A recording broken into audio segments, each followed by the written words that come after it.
आपल्या सगळ्यांना माहिती आहे की दिल्लीमध्ये अर्थसंकल्पीय अधिवेशन लोकसभेचं सुरू आहे आणि शिवसेना पक्षाचे मुख्य नेते हे एनडीएतले देखील प्रमुख नेते आहेत।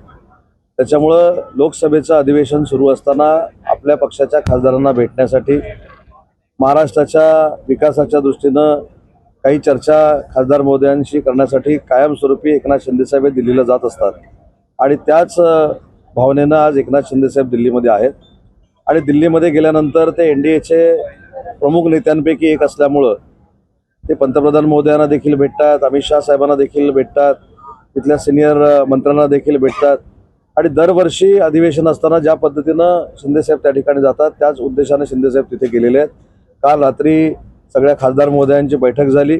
आज माननीय एकनाथ शिंदेसाहेबांनी माननीय देशाचे पंतप्रधान नरेंद्र मोदी साहेबांची देखील भेट घेतली आणि त्याच्यावर 50 मिनिटं देखील बैठक झालेली आहे। 5 राज्यांच्या निवडणुका होऊ लागलेल्या आहेत, त्याचबरोबर येत्या काळात केंद्रीय मंत्रिमंडळाचा विस्तार होणार आहे, या संदर्भात काही चर्चा झाली? नाही, मला नाही असं वाटत की केंद्रीय मंत्रिमंडळाच्या विस्ताराबाबत साहेबांनी कुठे चर्चा केली असेल किंवा शेवटी मगाशी जसं सांगितलं की साहेब नेहमी अर्थसंकल्पीय अधिवेशन असू दे किंवा दिल्लीतलं अधिवेशन जे चालू असतं त्यावेळी खासदारांना भेटायला जातात, खासदारांची बैठक घेतात, खासदारांची चर्चा करतात।